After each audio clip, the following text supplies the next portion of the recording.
الحمد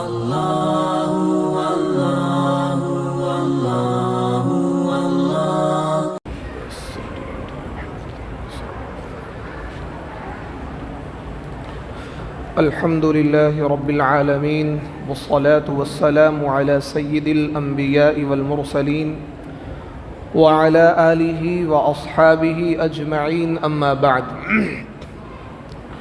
فقد قال الله تبارك وتعالى في كلامه المجيد والفرقان الحميد أعوذ بالله من الشيطان الرجيم بسم الله الرحمن الرحيم شهر رمضان الذي أنزل فيه القرآن هدى للناس وبينات من الهدى والفرقان صدق الله العظيم قال النبي صلى الله عليه وسلم من صام رمضان إيمانا واحتسابا غفر له ما تقدم من ذنبه وقال النبي صلى الله عليه وسلم من قام رمضان ایمانا و احتسابا غفر له ما تقدم من ذنبه او كما قال علیہ الصلاة والسلام رواہ البخاری۔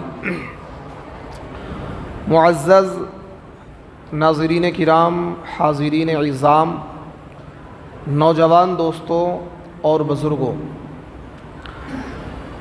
یہ شعبان المعظم کا مہینہ ہے اور اب سے چند دنوں کے بعد یعنی تقریباً 8 سے 9 دن کے بعد رمضان کا بابرکت مہینہ اور فضیلت والا مہینہ آنے والا ہے۔ سب سے پہلی دعا تو اللہ سے یہ ہے کہ اللہ تبارک و تعالی ہم تمام لوگوں کو رمضان کا مہینہ عنایت فرمائے اور رمضان کی برکتوں سے فیضیاب ہونے کی اللہ ہمیں توفیق عطا فرمائے۔ دیکھیے، ابھی میں نے آپ کے سامنے سورہ بقرہ کی ایک آیت کا چھوٹا سا ٹکڑا میں نے پڑھا ہے اور اللہ کے نبی صلی اللہ علیہ وسلم کی 2 حدیثیں آپ کے سامنے میں نے پڑھی ہیں۔ یہ دونوں حدیثیں بخاری شریف کے اندر موجود ہیں اور ان کا حدیث نمبر ہے 3738 بخاری کے اندر صحیح درجے کی روایت ہیں۔ اللہ کے نبی صلی اللہ علیہ وسلم ان دونوں حدیث میں یہ ارشاد فرماتے ہیں کہ من صام رمضان ایمانا و احتسابا غفر له ما تقدم من ذنبه، کہ جس شخص نے رمضان کا روزہ رکھا، جس شخص نے رمضان کا روزہ رکھا ایمان اور یقین کے ساتھ، ایمانا و احتسابا، رمضان کا روزہ رکھا ایمان اور اس بات کے یقین کے ساتھ کہ مجھے اس پر اجر و ثواب ملے گا، تو پھر اللہ رب العزت اس روزہ رکھنے کے نتیجے میں اس کے پچھلے تمام گناہوں کو معاف کر دیتے ہیں۔ من صام رمضان ایمانا و احتسابا، ایمان تو ہمارے پاس ہے ہی، احتساب سے مراد یہ ہے حصول ثواب کی امید رکھتے ہوئے، یعنی یہ عقیدہ رکھتے ہوئے، یہ بھروسہ رکھتے ہوئے کہ جو ہم رمضان کا روزہ رکھیں گے اس پر ہمیں اجر و ثواب ملے گا، اس پر اللہ نے جو وعدہ کیا ہے اجر دینے کا، ثواب دینے کا، وہ ثواب ہمیں ملے گا۔ یعنی ایمان اور ثواب کے ملنے کے، اجر کے ملنے کی امید کے ساتھ اس نے روزہ رکھا۔ ایک تو بس یوں ہی روزہ رکھ لیا، ایک یہ ہے کہ اس نے ثواب ملنے کی امید کے ساتھ اس نے روزہ رکھا، تو میرے نبی صلی اللہ علیہ وسلم یہ ارشاد فرماتے ہیں کہ پچھلے تمام گناہ اللہ معاف کر دیتا ہے۔ اب دیکھیے، ایک بات یاد رکھیے گا، اصول ہے، ایک اصول ہے کہ جب بھی حدیث میں یہ تذکرہ آئے کہ اس عمل کے کرنے سے پچھلے تمام گناہ معاف ہو جاتے ہیں، اس عمل کے کرنے سے پچھلے تمام گناہ معاف ہو جاتے ہیں، تو اس سے مراد صغیرہ گناہ ہوتے ہیں، کبیرہ گناہ نہیں ہوتے ہیں۔ چھوٹے موٹے گناہ جو ہم سے ہوتے رہتے ہیں جانے انجانے میں، وہ کیا ہیں؟ رمضان کے روزہ رکھنے سے معاف ہو جائیں گے۔ لیکن جو بڑے گناہ ہوتے ہیں وہ بغیر توبہ کے معاف نہیں ہوتے ہیں۔ یعنی گناہوں کی جو 2 قسمیں لکھی ہیں، صغیرہ اور کبیرہ۔ جو کبیرہ گناہ ہیں جیسے جھوٹ بولنا، غیبت کرنا، چغلی کرنا، زنا کرنا، کسی کا حق مار لینا، یہ کیا ہے؟ یہ کبیرہ گناہ ہے. یہ جب تک آپ اللہ سے معافی نہیں مانگیں گے اس وقت تک معاف نہیں ہوں گے. کسی عمل کے کرنے کی وجہ سے معاف نہیں ہوں گے, لیکن رمضان کے روزہ رکھنے سے وہ گناہ معاف ہو جائیں گے جو صغیرہ ہیں. جو صغیرہ گناہ آپ نے کیے ہیں تو رمضان کے آپ نے روزے رکھے بغیر توبہ کے, کیا ہے وہ تمام پچھلے گناہ جو آپ کی زندگی میں ہوئے ہیں وہ معاف ہو جائیں گے. اسی طریقے سے حدیث, جو دوسری حدیث میں نے تلاوت کی ہے, من قام رمضان, کہ جس شخص نے رمضان میں قیام کیا, یعنی رمضان کی راتوں میں جو تراویح ہے یا تہجد ہے اس نے اس کو انجام دیا, اس نے تراویح بھی پڑھی, اس نے تہجد بھی پڑھی, تو اللہ کے نبی صلی اللہ علیہ وسلم ارشاد فرماتے ہیں من قام رمضان ایمانا و احتسابا غفر له ما تقدم من ذنبی, کہ جس شخص نے رمضان میں قیام کیا یعنی رمضان کی راتوں میں اس نے کیا ہے تراویح بھی پڑھی اور تہجد کا بھی اہتمام کیا, تو اللہ تبارک و تعالیٰ اس کے پچھلے تمام گناہوں کو معاف فرما دیتے ہیں, اس کے پچھلے تمام گناہوں کو معاف فرما دیتے ہیں. تو دیکھیے رمضان کا مہینہ ہمارے سامنے بالکل آنے والا ہے. تو اب شعبان کا مہینہ چل رہا ہے, 8 سے 10 دن کے بعد رمضان کا مہینہ شروع ہو جائے گا, تو ہمیں رمضان کے مہینے کی تیاری ابھی سے کرنی ہوگی. جس طریقے سے ہم اگر کسی سفر پر جاتے ہیں, کسی مہم پر جاتے ہیں, تو اس کی پہلے سے ہی ساری تیاری کرتے ہیں, پیسوں کی, اخراجات کی, کپڑوں کی, تمام طرح کی اس سے ریلیٹڈ جتنی بھی تیاریاں ہوتی ہیں ہم اس کو کرتے ہیں. تو رمضان کا مہینے آنے والا ہے, تو اب ہمیں رمضان کی تیاری ابھی سے ہی شروع کر دینی چاہیے. کیا ہے رمضان کی تیاری؟ آپ اپنی عبادتوں میں اضافہ شروع کر دیں, آپ اپنی عبادتوں میں اضافہ شروع کر دیں. آپ 5 وقت کی نماز پڑھتے ہیں تو کچھ نفلی نمازوں کا اہتمام شروع کر دیں. شعبان کے مہینے میں نبی علیہ الصلوۃ والسلام کثرت سے روزہ رکھا کرتے تھے. نبی علیہ الصلوۃ والسلام ویسے تو سال کے 12 مہینے آپ روزہ رکھا کرتے تھے, لیکن شعبان میں دیکھیے بخاری شریف کی روایت ہے, حدیث نمبر ہے 1969. اس حدیث کے اندر نبی علیہ الصلوۃ والسلام کا یہ عمل بیان کیا گیا ہے کہ نبی علیہ الصلوۃ والسلام شعبان کے مہینے میں اکثر روزہ رکھا کرتے تھے رمضان کی تیاری کی وجہ سے. شعبان کے مہینے میں اکثر پورے مہینے آپ کیا ہیں روزے کے ساتھ گزارتے تھے, تاکہ رمضان کی اچھی طریقے سے تیاری ہو جائے, اس کی پریکٹس ہو جائے. تو ہمیں چاہیے کہ ہم شعبان کے مہینے میں روزہ رکھیں, لیکن شعبان کی اخیر کی جو 2 تاریخیں 28, 29, بخاری کی ہی روایت ہے, نبی علیہ الصلوۃ والسلام نے منع فرمایا ہے شعبان کی آخری 2 تاریخوں میں, یعنی آخری 2 دنوں میں 28, 29 یا پھر 29, 30. تو 28 اور 29 میں روزہ نہ رکھا جائے, اس سے پہلے آپ جتنے مرضی روزہ رکھ لیں نفلی. کیوں؟ تاکہ 2 دن ریسٹ لے کر رمضان کے لیے آپ کے اندر قوت اور طاقت آ جائے. آپ شعبان میں پورے مہینہ روزہ رکھیں گے تو رمضان کے روزوں میں پھر سستی پیدا ہو جائے گی, آپ کی انرجی یہاں پر تھوڑی کم ہو جائے گی, رمضان میں قوت میں کمی آ جائے گی. تو اس لیے لیکن نبی کا معاملہ تو بالکل الگ تھا. نبی تو شعبان کے مہینے میں اکثر پورا مہینہ روزہ رکھ کر گزارتے تھے, پورا مہینہ, کیونکہ نبی جیسا کوئی نہیں ہے, نبی جیسا کوئی نہیں ہے. نبی صوم وصال کے بھی روزے رکھا کرتے تھے, بغیر سحری اور بغیر افطاری کا آپ نے روزہ رکھا, کئی روزے آپ نے رکھے. صحابہ نے بھی نبی علیہ الصلوۃ والسلام کی نقل کرنا شروع کر دی. صوم وصال کا روزہ بولتے ہیں بغیر سحری بغیر افطاری کا. آپ نے بغیر سحری کا روزہ رکھا, پھر افطاری کا وقت آیا, بس تھوڑا پانی پی لیا, پھر کیا آپ نے روزے کی نیت کر لی. اس کو بولتے ہیں صوم وصال کا روزہ, بغیر سحری بغیر افطاری کا روزہ. جس طریقے سے حضرت موسیٰ علیہ الصلوۃ والسلام کوہ طور پر گئے تھے, آپ نے 30 راتیں 30 دن کیا ہے مسلسل روزہ رکھا تھا. پھر آپ نے مسواک کر لی, اللہ کی طرف سے حکم ہوا 10 دن اور روزہ رکھیں, تو 40 جو روزے رکھے تھے وہ صوم وصال کے روزے تھے, بغیر سحری بغیر افطاری کے کنٹینیو روزہ. تو نبی علیہ الصلوۃ والسلام بعض مرتبہ کنٹینیو روزہ رکھتے تھے بغیر سحری بغیر افطاری کے. صحابہ نے بھی آپ کی نقل شروع کر دی, صحابہ بھی بغیر سحری بغیر افطاری کے روزہ رکھنے لگے تو کمزوری محسوس کرنے لگے. تو اللہ کے نبی نے سختی سے ڈانٹا, ایکم مثلی, تم میں سے کون میری طرح ہے, یطعمنی ربی ویسقینی ربی, کہ مجھ کو میرا رب کھلاتا بھی ہے, مجھ کو میرا رب پلاتا بھی ہے. یعنی اللہ تبارک و تعالیٰ روحانی طور پر مجھ کو کھلاتا اور پلاتا ہے کہ میرے اندر وہ طاقت اور قوت ہے کہ میں صوم وصال کے روزے رکھ سکتا ہوں. تم کیا میری مماثلت اختیار کرنا چاہتے ہو, میرے جیسا بننا چاہتے ہو؟ تو اس لیے نبی کی مشابہت ہر عمل میں نہیں ہو سکتی ہے. ہر عمل میں ہم نبی کی اتباع نہیں کر سکتے ہیں. کچھ عمل میں امتی کیا ہے الگ ہوتے ہیں, نبی الگ ہوتے ہیں. جیسا کہ نکاح کا معاملہ ہے, نکاح کے معاملے میں نبی نے 4 سے زائد نکاح کیے ہیں. ایک امتی کے لیے 4 سے زائد نکاح کرنے کی اجازت نہیں ہے بیک وقت. ایک ہی وقت میں کوئی آدمی 4 بیویاں اپنے نکاح میں رکھ سکتا ہے اگر وہ ان چاروں کے حقوق کو صحیح طریقے سے ادا کر سکتا ہے. اور ایک کے بعد ایک تو 10 کر سکتا ہے. بھائی مثال کے تو 4 تھیں, ایک اس میں سے ایک کا انتقال ہو گیا تو ایک اور کر لے. لیکن نبی اس قانون سے بالا تر ہیں. نبی علیہ الصلوۃ والسلام کی کیا ہیں 9 بیویاں تھیں. تو اسی طریقے سے نبی علیہ الصلوۃ والسلام صوم وصال کے روزے رکھتے تھے. صحابہ نے نقل کرنی شروع کری, صحابہ نے اپنے اندر ضعف محسوس کیا, کمزوری محسوس کی, ویکنس فیل کی, تو نبی نے ان کو ڈانٹا کہ نہیں تم میری کیا ہے مجھ جیسا بننا چاہتے ہو, میری مماثلت کو اختیار کرنا چاہتے ہو, میرا رب مجھ کو کھلاتا بھی ہے پلاتا بھی ہے. تو صحابہ نے پھر صوم وصال کے روزے رکھنے چھوڑ دیے. تو اس لیے شعبان کے مہینے میں اکثر نبی علیہ الصلوۃ والسلام پورا مہینہ روزہ رکھ کر گزارتے تھے.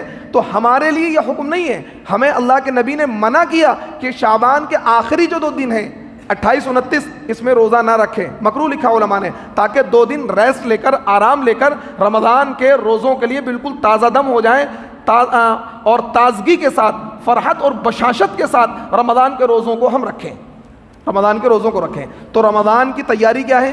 سب سے پہلی بات کیا ہے کہ یہ جو شعبان کا مہینہ چل رہا ہے اس میں آپ اپنی تلاوت میں اضافہ کر دیں, اپنے کچھ نفلی روزے رکھیں, اپنے کام کی ترتیب ایسی بنائیں کام کے بوجھ کو تھوڑا سا کم کر دیں. 11 مہینے آپ کماتے ہیں, خوب کمائیں, لیکن 1 مہینہ اگر اللہ نے آپ کو وسعت دی ہے تو آپ بالکل کام کو بند کر کے 1 مہینے اللہ کریں. اگر اللہ نے آپ کو وسعت دی ہے 1 مہینہ, 11 مہینے آپ خوب کمائیں, خوب لاکھوں کروڑوں روپے کمائیں. اگر اللہ نے آپ کو وسعت دی ہے 1 مہینہ جی کام نہیں ہوگا, 1 مہینہ ہم اللہ کریں گے, کوئی مشکل ہے نہیں. اور اگر انسان مالی حیثیت سے اتنا مضبوط نہیں ہے کہ 1 مہینے اپنے کام کو روک سکے تو کم سے کم اتنی تو کوشش کرے کہ رمضان میں اپنے کام کی ترتیب ایسی بنائے کہ کام کے بوجھ کو ہلکا کر دے. زیادہ تر وقت کیا ہے اب اللہ کی عبادت میں خرچ کرے. 1 مہینہ آتا ہے, 1 مہینہ آتا ہے جس طریقے سے دنیا میں ہر چیز کا سیزن آتا ہے. دیکھا ہوگا بھائی اب کیا ہے, اب تربوز والوں کو سیزن چل رہا ہے, 2 مہینے خوب تربوز بکیں گے. اسی طریقے سے کبھی جیکٹ والوں کو سیزن آتا, 2 مہینے جیکٹ ہی جیکٹ بکیں گی. اب کیا ہے, اب لوور والوں کو سیزن چل رہا ہے, اب لوور بکیں گے. اب کیا ہے, شرٹیں بکیں گی, اب ٹی شرٹیں بکیں گی. تو اس کی تیاری پہلے سے ہوتی ہے, پہلے سے انسان کیا کرتا ہے, تیاری کرتا ہے, مال اسٹاک میں رکھتا ہے. اور جب سیزن چلتا ہے تو انسان پاگل ہو جاتا ہے, بالکل نہ کھانے کی فکر ہے نہ پہننے کی فکر ہے, بالکل پاگلوں کی طرح کہاں رہا ہے. اس سے کہتے ہیں بھائی کیا بات ہے, بڑے مسئلہ, ارے کوئی بات نہیں, وہ 2-1 مہینے کا سیزن ہے, پھر تو آرام ہی آرام ہے. یہ ہم دیکھتے ہیں جو کاروباری لوگ ہیں, تاجر لوگ ہیں, بزنس مین لوگ ہیں, جب ان کا سیزن چلتا ہے نہ انہیں بیوی کی فکر ہوتی ہے, نہ بچے کی فکر ہوتی ہے, نہ رات کی فکر, رات 12 بج رہے ہیں, 1 بج رہے ہیں, 2 بج رہے ہیں, کوئی فکر نہیں. اور نہ انہیں اپنے کھانے کی فکر ہے. جو انسان اپنے لیے کما رہا ہے, اپنے بچوں کے لیے کما رہا ہے, ان سیزن کے دنوں میں نے دیکھا ہے نہ انسان اپنی بیوی کو ٹائم دے پا رہا ہے, نہ بچوں کو ٹائم دے پا رہا ہے, خود اپنی ذات کو بھی ٹائم نہیں دے پا رہا ہے. نہ ناشتے کا پتہ ہے, نہ کھانے کا پتہ ہے, کھانا مل گیا کھا لیا, نہیں ملا تو نہیں کھایا. غلط تو نہیں کہہ رہا بھائی, میں غلط تو نہیں کہہ رہا ہوں, ایسے ہی یہ تو ہے, سیزن کمانا ہے اور 2-3 مہینے کے بعد ہے کما لیں, پھر تو اپنا کیا ہے آرام سے خالی بیٹھ نہیں ہے. تو جس طریقے سے عام ہر چیز کا ایک سیزن آتا ہے اور سیزن پہ انسان بھرپور کوشش کرتا ہے اور کاموں کو چھوڑ دیتا ہے, سارا فوکس اپنے اس سیزن والے کام پر کرتا ہے. تو اسی طریقے سے رمضان نیکیوں کا سیزن ہے. کیا ہے, رمضان نیکیوں کا سیزن ہے. اللہ تعالیٰ کی رحمت کیا ہے, جوش مارتی ہے. اللہ تعالیٰ کی طرف سے رحمت کے دروازے کھول دیے جاتے ہیں اور شیطان کو اللہ تعالیٰ قید کر دیتا ہے. گناہوں کا زور کم ہو جاتا ہے, نیکیوں کا زور زیادہ ہو جاتا ہے. کیونکہ جب شیطان قید ہو جاتا ہے, یہی وجہ ہے, شیطان اگر قید نہ ہوتا تو عام دنوں میں آپ نے دیکھا ہوگا کہ جو بندہ بالکل گناہ گار سے گناہ گار ہے وہ بھی مسجد میں آنے لگتا ہے, وہ بھی نماز پڑھنے لگتا ہے, وہ بھی کچھ نہ کچھ تلاوت کر لیتا ہے اگر قرآن پڑھا ہوا ہے. دیکھا ہوگا بالکل بیکار سا بیکار آدمی بھی رمضان میں کچھ نہ کچھ کرنے لگتا ہے. اس سے پتہ لگا شیطان قید ہو گیا ہے. لیکن ایک بات میں بہت کہا کرتا ہوں, آج پھر کہہ دوں, شیاطین الانسی و شیاطین الجنی, کہ انسانوں میں بھی شیطان ہوتے ہیں, جناتوں میں شیطان ہوتے ہیں. تو شیطان یہ جناتوں کی ایک ویرائٹی ہے. جیسے کہ انسان کی نسل ہے, انسان میں اچھے لوگ بھی ہوتے ہیں, برے لوگ بھی ہوتے ہیں, کہ شیطان صفت لوگ ہوتے ہیں. ایسی جنات اصل کیا جنات ہے, آگ والی مخلوق ہے. جنات کے جو برے لوگ ہیں وہ شیطان کہلاتے ہیں, خبیث کہلاتے ہیں. تو قرآن میں آیا شیاطین الانسی و شیاطین الجنی, جناتوں میں بھی شیطان ہوتے ہیں, انسانوں میں بھی شیطان ہوتے ہیں. انسان کے بدترین لوگ, بد اخلاق لوگ شیطان کہلاتے ہیں. تو جناتوں کے شیطان قید ہو جاتے ہیں، انسانوں کے شیطان کیا ہے آزاد ہو جاتے ہیں. انسانوں کے شیطان آزاد ہو جاتے ہیں، وہ مسجد میں آ جاتے ہیں. اب وہ کیا فتنہ پھیلاتے ہیں. عام طور پر دیکھا گیا ہے کہ رمضان میں فتنے مسجدوں میں زیادہ پھیلتے ہیں. عام طور پر یہ دیکھا گیا ہے کہ رمضان میں فتنے زیادہ پھیلتے ہیں. یہ دیکھا گیا ہے، میرا بھی 10-12 سال امامت کا تجربہ ہے کہ رمضان میں کیا ہوتا ہے، زیادہ مدعے اٹھتے ہیں. بھائی کمیٹی کیا کر رہی ہے، امام صاحب کیا کر رہے ہیں، مؤذن صاحب کیا کر رہے ہیں، یہ مدعے زیادہ اٹھتے ہیں رمضان میں. اور عید کی نماز ہوتے ہی سارے مدعے غائب ہو جاتے ہیں. یہ میں 12 سالہ تجربہ. کیوں؟ کیونکہ جو انسانوں کے شیطان ہوتے ہیں وہ مسجد کے اندر آ جاتے ہیں، اور وہ مسجد میں کیا ہیں، جمعے کے نمازی ہوتے ہیں. اب وہ فتنہ پھیلاتے ہیں، وہ فتنہ پھیلاتے ہیں. میں نے 12 سال میں تجربہ کیا ہے، پورے سال سکون رہے گا، رمضان میں سارے مدعے اکھڑتے ہیں.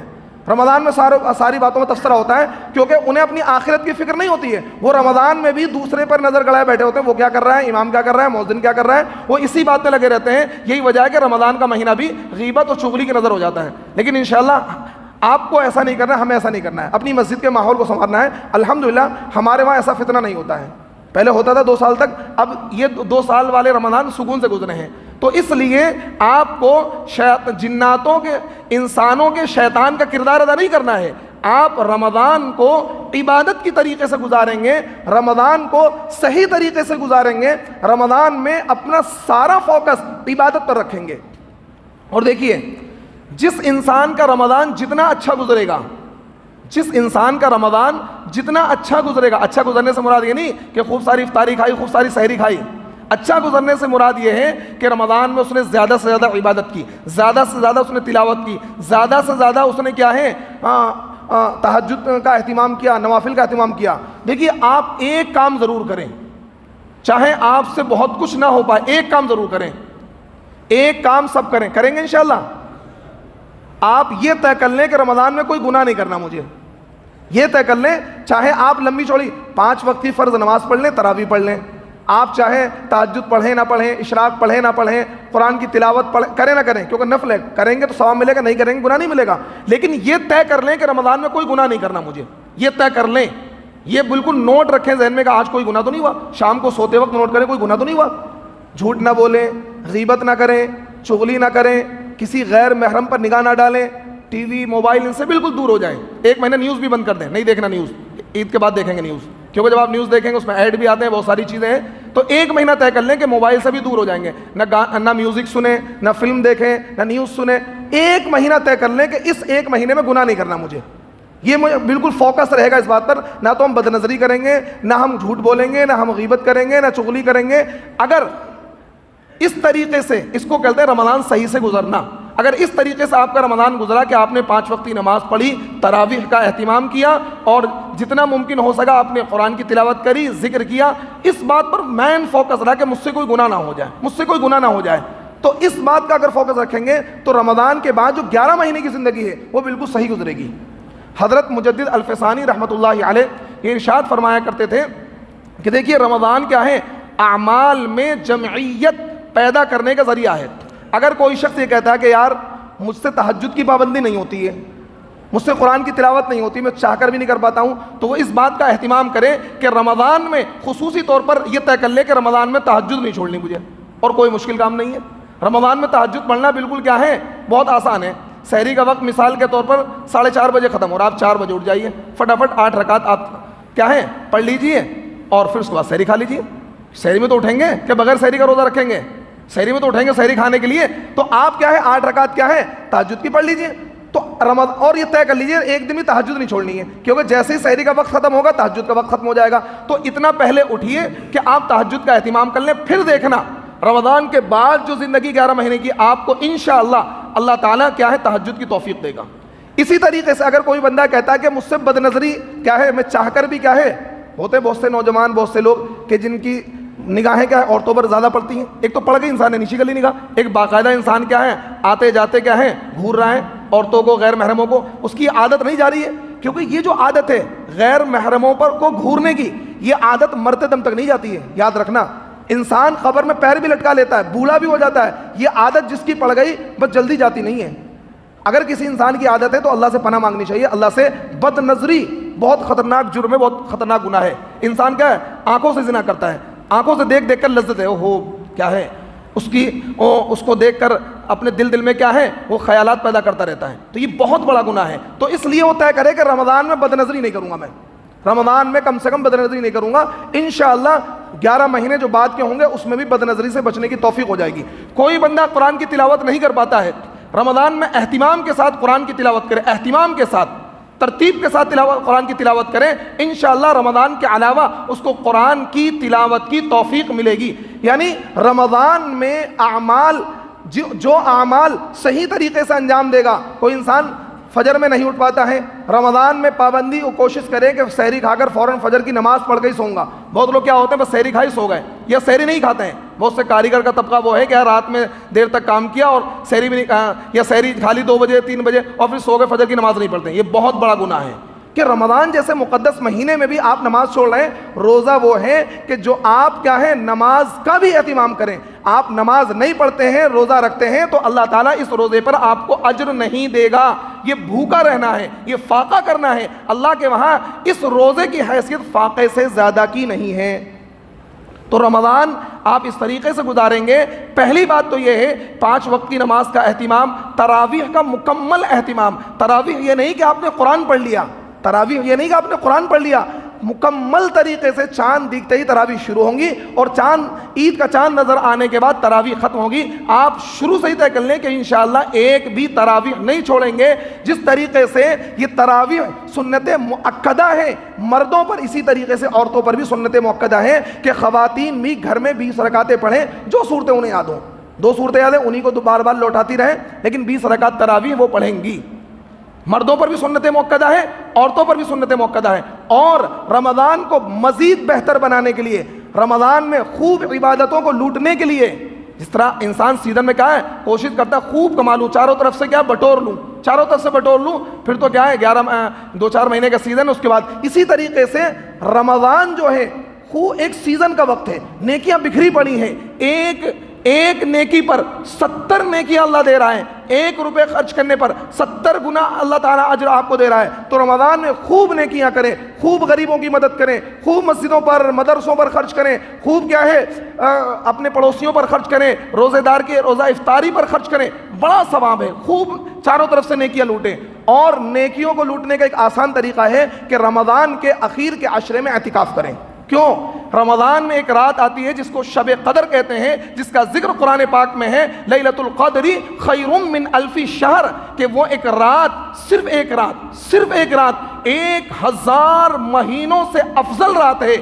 اگر ایک رات آپ کو عبادت کی نصیب ہو گئی تو 83 برس، یعنی 1000 مہینے 83 برس بنتے ہیں. تو کیوں نہ ہم ایک عشرہ رمضان کا جو اخیر کا عشرہ ہے وہ جاگ کر گزاریں، اللہ کی عبادت پہ خرچ کریں. کیونکہ اسی اخیر کے عشرے میں شب قدر ہے. جب ہمیں شب قدر مل جائے گی، اگر زندگی میں 2-4 شب قدر بھی مل گئی تو ہمارا بیڑا پار ہو جائے گا، ہمارا بیڑا پار ہو جائے گا. تو رمضان کے اخیر کے عشرے میں جو لوگ فارغ البال ہیں پہلے سے کوشش کریں، نیت کریں ابھی سے کہ انشاءاللہ اعتکاف میں بیٹھیں گے. کیونکہ اعتکاف میں بیٹھنے کے بعد یکسوئی سے آپ اللہ کی عبادت کر سکتے ہیں. بخاری کی روایت ہے، نبی علیہ الصلوۃ والسلام نے ارشاد فرمایا کہ تمام صحابہ نبی علیہ الصلوۃ والسلام کے پاس آئے. دیکھیے حدیث نمبر 1158. کئی صحابہ نے، صحیح درجے کی روایت ہے، اپنا خواب بیان کیا نبی علیہ الصلوۃ والسلام سے کہ ہم نے خواب میں دیکھا ہے کہ 27ویں شب میں کیا ہے شب قدر ہے. کئی صحابہ نے الگ الگ موقع پر آ کر اللہ کے نبی سے خواب بیان کیا کہ ہم نے خواب میں دیکھا ہے کہ 27ویں شب جو ہوتی ہے، 26واں روزہ 27ویں شب جو ہوتی ہے اس میں شب قدر ہے. تو نبی علیہ الصلوۃ والسلام نے صحابہ سے کہا کہ میں نے کئی لوگوں کے خواب سنے ہیں، کئی لوگوں نے اپنے الگ الگ موقع پر خواب آ کر بیان کیے اور یہ بیان کیا کہ ہم نے اخیر کے عشرے کی کیا ہے 27ویں شب میں یا اخیر کے عشرے کی طاق راتوں میں ہم نے کیا دیکھا، خواب دیکھا کہ شب قدر ہے. تو اس لیے نبی علیہ الصلوۃ والسلام نے صحابہ کو حکم دیا کہ تم شب قدر کی اخیر کے عشرے میں کیا ہے اخیر کے عشرے میں شب قدر کو تلاش کرو. اخیر کے عشرے میں شب قدر کو تلاش کرو، کیونکہ شب قدر اخیر کے عشرے میں ہی ہے. زیادہ تر امکانات یہی ہیں. تو یہی وجہ ہے کہ نبی علیہ الصلوۃ والسلام نے پوری زندگی کبھی بھی ایسا نہیں ہوا کہ آپ نے اعتکاف نہ کیا ہو. آپ لگا لیجیے کتنی اہم ترین سنت ہے. نبی علیہ الصلوۃ والسلام ہر سال رمضان کے اخیر کے عشرے کا اعتکاف کرتے تھے شب قدر کو تلاش کرنے کے لیے, شب قدر کو تلاش کرنے کے لیے. تو آپ بھی یہ نیت کریں کہ اگر آپ یہ چاہتے ہیں کہ رمضان آپ کا برکتوں والا گزرے, فضیلتوں والا گزرے, ابھی سے ہی یہ نیت کر لیں کہ رمضان میں اپنے کاموں کو ہلکا کر دیں گے اور رمضان کو ہم سکون کے ساتھ, اطمینان کے ساتھ گزاریں گے, روزہ بھی رکھیں گے, قرآن کی تلاوت بھی کریں گے اور اللہ کی نافرمانی بالکل نہیں کریں گے, کوئی گناہ نہیں کریں گے, تراویح کا بھی اہتمام کریں گے اور اخیر کے عشرے میں انشاءاللہ ہم اعتکاف بھی کریں گے. کریں گے بھائی انشاءاللہ؟ کتنے لوگ کریں گے اعتکاف؟ ماشاءاللہ, مجھے تو لگ رہا ہے آپ کے سے مسجد بھر جائے گی انشاءاللہ. میں بھی کروں گا آپ کے ساتھ اعتکاف انشاءاللہ. تو اعتکاف سے فائدہ یہ ہوگا, بہت فائدہ ہوگا, بہت فائدہ ہوگا. یعنی رمضان کی عین برکتیں آپ کو حاصل ہو جائیں گی اور مجھے امید ہے کہ انشاءاللہ آپ اس پر عمل کریں گے. پھر آخر میں کہتا ہوں نوجوانوں آپ سے ایک بات طے کر لیں, چاہے آپ لمبی چوڑی عبادت نہ کر پائیں, یہ طے کر لیں شیطان سے کیا ہے, ٹکر لینی ہے کہ کوئی گناہ نہیں کرنا ہے, پوری ٹکر لینی ہے. اب آپ کو دیکھنا ہے, اگر آپ نے شیطان سے ٹکر لے لی تو پوری دنیا آپ کے قدموں میں آ جائے گی, پوری دنیا آپ کے قدموں میں آ جائے گی. دنیا کی کوئی طاقت آپ کا کچھ نہیں بگاڑ سکتی. آپ کو شیطان سے ٹکر لینی ہے رمضان میں. کیا ٹکر لینی ہے؟ آپ یہ طے کر لیں کہ مجھے کوئی گناہ نہیں کرنا ہے. کریں گے انشاءاللہ؟ شیطان سے ٹکر لیں گے کہ کوئی گناہ نہیں کرنا ہے, نہ جھوٹ بولنا ہے, نہ غیبت کرنی ہے, نہ چغلی کرنی, کوئی گناہ نہیں کرنا ہے, اللہ کی نافرمانی نہیں کرنی ہے. اور دیکھیے رمضان عبادت کا مہینہ آنے والا ہے اور اس عبادت میں بھی آپ یہ چاہتے ہیں, رمضان میں مسجد بھر جاتی ہے نیچے سے اوپر تک, دیکھا ہوگا عام دنوں میں, اور نمازیوں میں اضافہ ہو جاتا ہے. آپ کی اوپر کی جو منزل ہے اس میں پنکھے نہیں ہیں, صرف 12 پنکھے لگے ہوئے ہیں اور پوری منزل میں 44 پنکھے لگیں گے. کتنے لگیں گے؟ 44 پنکھے لگیں گے. رمضان میں لوگ عبادت کریں گے, آپ یہ پنکھے سارے بند کر دیے جائیں اور پھر آپ نماز پڑھیں, سکون ملے گا آپ کو؟ کہیں گے ہو گرمی ہو رہی, بہت گرمی ہو رہی, بہت گرمی ہو رہی کہیں گے نا, اور پنکھا چلا دیا ہے, نیچے آپ کھڑے ہو آرام سے سکون سے نماز پڑھیں گے. تو آپ یہ چاہتے ہیں کہ اوپر کی منزل میں بھی لوگ سکون سے نماز پڑھیں. جب وہ سکون سے نماز پڑھیں گے تو اس نماز کے ثواب میں یقیناً آپ کا بھی ثواب ہوگا, یقیناً آپ کا بھی ثواب ہوگا. تو آپ اس ثواب میں حصہ لینا چاہ رہے ہیں تو دیکھیے آج کی اس مجلس میں مجھے 44 پنکھے چاہیے. کتنے؟